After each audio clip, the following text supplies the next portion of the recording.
On March 16, 1968, a US Army helicopter pilot named Hugh Thompson was flying over a village in Vietnam when he noticed something that made no sense. There were bodies everywhere. Women, children, elderly people. From above, they did not look like an enemy force. They appeared to be civilians. Thompson landed his helicopter to investigate. What he found was worse. American soldiers were killing unarmed Vietnamese villagers. He questioned the troops about what was happening. The answer he received was simple. They were following orders. But Thompson did something extraordinary.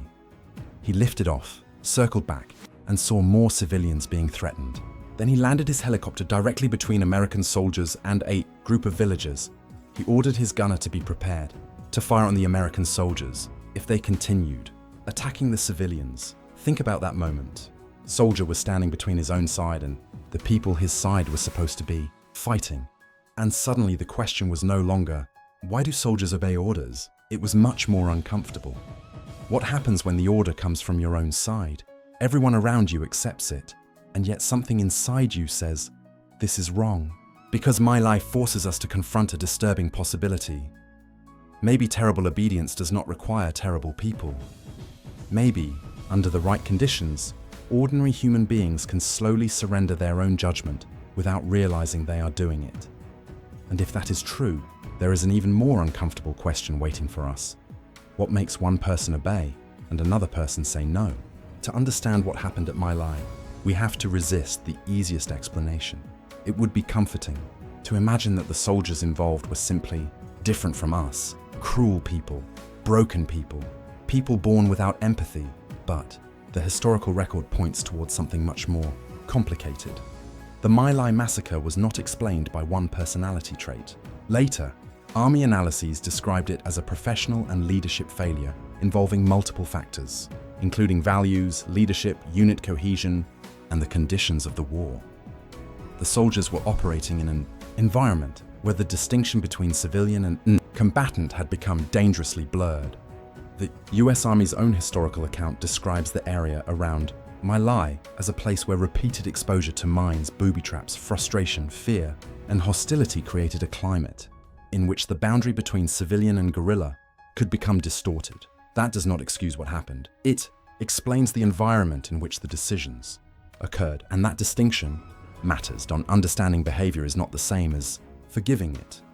Psychology can explain how a person crosses a boundary without telling us that the boundary never mattered.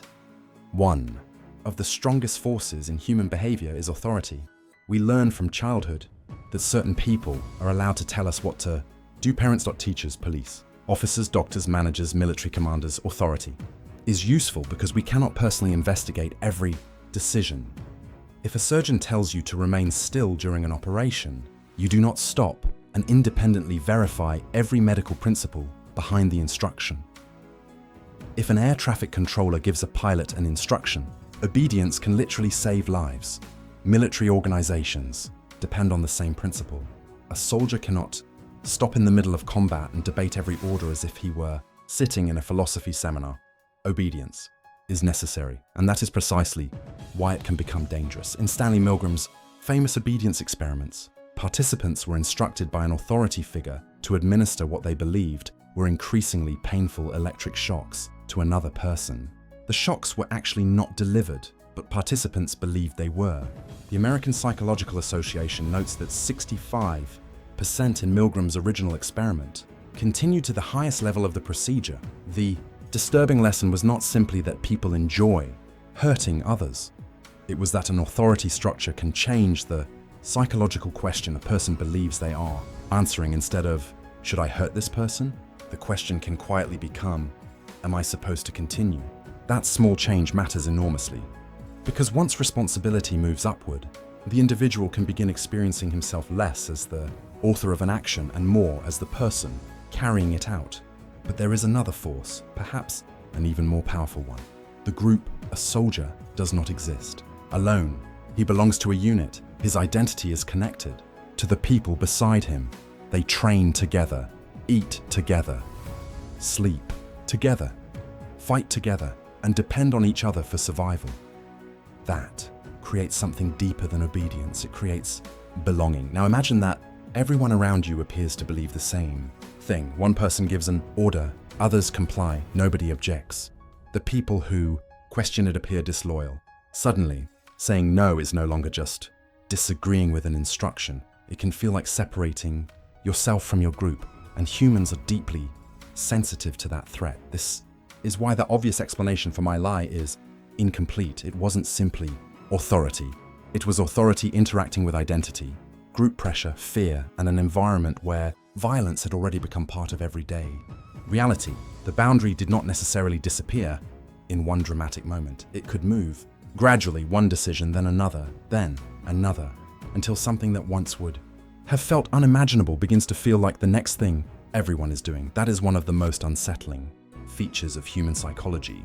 We adapt surprisingly quickly to the moral atmosphere around us, not completely, not inevitably, but enough that we should be careful about believing our character exists independently of our environment. And this is where the story becomes even more uncomfortable, because if the environment was powerful enough to influence the people committing the killings, why didn't it control Hugh Thompson? Thompson was not standing outside the system. He was a US Army officer. He was in Vietnam. He was part of the same military institution. He was looking at the same battlefield. Yet when the situation crossed a moral boundary, he interpreted his duty differently. He landed his helicopter, he confronted what he was seeing, and eventually, he placed his aircraft between American soldiers and Vietnamese civilians. Army accounts state that Thompson and his two-man crew helped evacuate civilians and rescued wounded survivors. His intervention is credited with helping stop the killing. That gives us the most important psychological twist in the entire story. The situation was powerful, but it was not absolute authority. Can influence behavior. Groups can influence behavior. Fear can influence behavior. Training can influence behavior, but none of those forces automatically remove the capacity for judgment. And that means the real question isn't simply, why do people obey? It is, when does an order stop feeling legitimate? Because Thompson had reached that point. The authority structure was still there, but its psychological legitimacy had broken. The order was no longer something he could understand as part of his duty. It had become something that conflicted with the deeper identity he believed his duty was supposed to protect.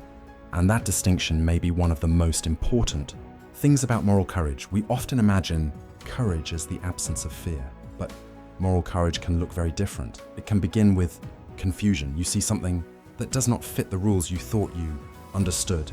You hesitate, you look again, you ask a question, and then comes the dangerous moment. Everyone else seems certain. That is when resistance becomes difficult, because certainty is contagious. If everyone around you acts as though something is normal, your brain receives social information telling you that perhaps your interpretation is the problem. This is why moral resistance often begins with something incredibly small. Paying attention to your own discomfort, not automatically trusting it, but not automatically silencing it either. Thompson did not simply decide from a distance that everyone else was wrong. He investigated, he looked, he questioned, and when what he observed continued to contradict what he believed was acceptable, he acted. That sequence matters. Notice, question, judge, act, and now the battlefield disappears. Because the same psychology exists in ordinary life. You probably won't be ordered to shoot anyone, but you may be told, that's just how things are done here. Your boss may ask you to hide a mistake. Your friends may ridicule someone until cruelty becomes entertainment. Your family may maintain a pattern everyone privately dislikes, but nobody challenges. A social media community may repeat the same belief so often that disagreement begins to feel like betrayal. A workplace may reward silence. Leader may gradually redefine what counts as acceptable. And eventually, you may find yourself doing something you would never have chosen alone. That is the quieter version of the same psychological problem. Not, would I commit an atrocity, but how far can I drift from my own judgment before I notice that I've drifted? That is a much more useful question, because moral failure does not always begin with a dramatic decision. Sometimes it begins when we stop asking questions. So there is something practical hidden inside the story of my lie. When someone in authority tells you to do something questionable, don't immediately rebel, but don't immediately outsource your judgment either. Ask yourself, what exactly am I being asked to do? Who is responsible for the decision? And what part of the responsibility is still mine? And perhaps most importantly, if everyone around me disappeared, would I still believe this was right? That last question creates psychological distance. It separates the action from the crowd. It forces you to imagine the decision without the social pressure surrounding it. And there is another habit worth protecting. Learn to disagree when the stakes are still small. If you never practice saying, "I don't think that's right," in ordinary situations, it becomes much harder to say it when the consequences are enormous. Moral courage is not always a heroic personality trait that suddenly appears under pressure. Sometimes it is a habit built long before the crisis arrives. Return now to that helicopter over My Lai. At first, it looks like a story about soldiers following orders, but after looking more closely, something changes. The helicopter was not simply hovering over a battlefield. It was hovering over a conflict between two ideas of duty. One said, "Follow the mission." The other said, "Protect innocent people." And Hugh Thompson had to decide which one represented the duty he actually believed in. That is why the story still matters. Not because most people are secretly waiting to become cruel, and not because authority is inherently evil. Authority is necessary. Groups are necessary. Obedience is necessary.